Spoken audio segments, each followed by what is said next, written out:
I've noticed with communists online that there is quite a lot of discussion about theory taking the form primarily of debates between social media personalities about what is or is not the correct position on any given issue. I rarely, if ever, see any discussion of how to organise and conduct revolutionary action. Some say that this is because theory is primary and that before we can conceive of engaging in revolutionary action, we must formulate a theoretical materialist analysis.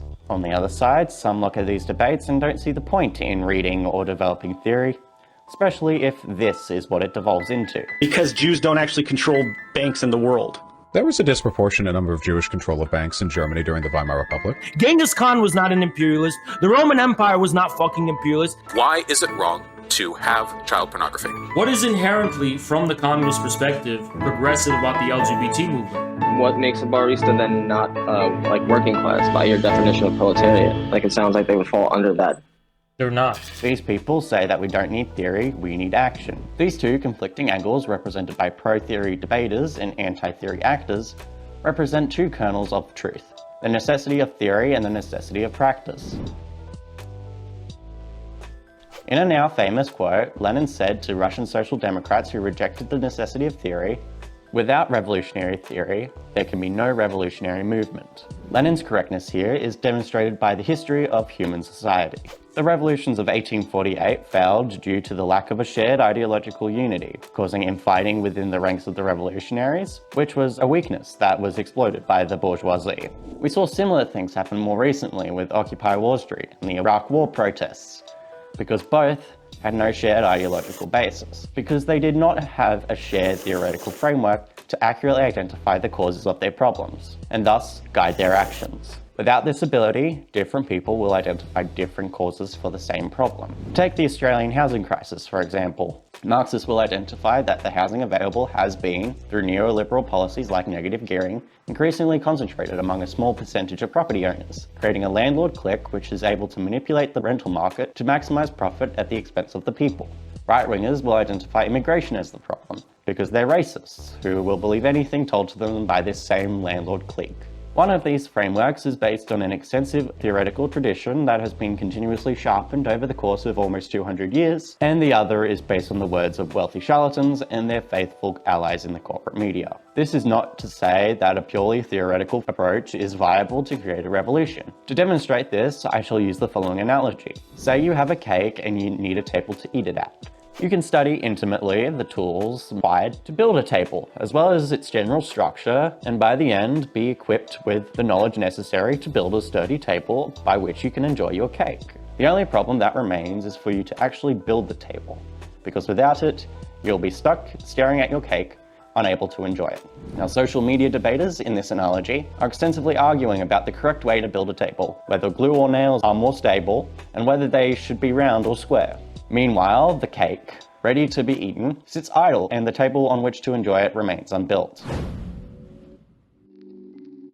Through material practice, humans transform and alter the surroundings in which they live. It is safe to say then that no development in human society has occurred without some form of material practice. World War I would not have happened the way it did had Gavrilo Princip not decided to shoot and kill the Archduke Franz Ferdinand. In this microcosm of the human taking action, the European imperialist powers were brought into irreconcilable conflict, undoubtedly changing history. Much more, he did so without a theoretical framework.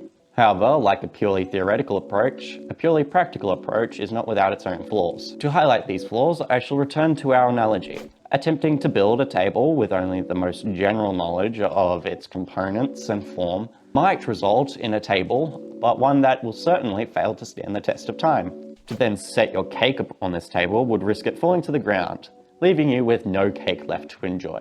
Our anti-theorist actors in this scenario perpetually attempt building various types of tables without a clue of why their tables keep falling apart. They thus remain trapped in an eternal cycle of never being able to enjoy their cake despite their continuous efforts. This is also assuming that attempting to build a table without knowing how to build a table will even result in a table at all. After all, the goal of killing the Archduke was to establish an independent Yugoslav state, not start an intercontinental war spanning 4 years. In Foundations of Leninism, Stalin states quite poetically, Of course, theory becomes purposeless if it is not connected with revolutionary practice, just as practice gropes in the dark if its path is not illuminated by revolutionary theory. With this, he brings to light the relationship between theory and practice. Returning to our table metaphor, to know how to construct a sturdy and reliable table, you or someone else must have constructed a likewise sturdy and reliable table, or on the inverse, failed at constructing said sturdy and reliable table. In both instances, the creator of the table may, with the aim of helping others, record their attempts in one of the many communicatory mediums, whether it be as text, image, audio, or video. From these records, those who wish to build a table can learn from past experiences and implement similar steps in their own attempts, adapting them where necessary to increase their chances of success. This process is a cyclical one, repeating ad infinitum until eventually the perfect table is created. For my fellow Marxists out there, you could think of this relationship as a dialectical relationship, with revolutionary theory informing revolutionary practice, and revolutionary practice informing revolutionary theory. This, rather than suggesting the primacy of one over the other, instead points to the simultaneous importance of revolutionary theory and revolutionary practice.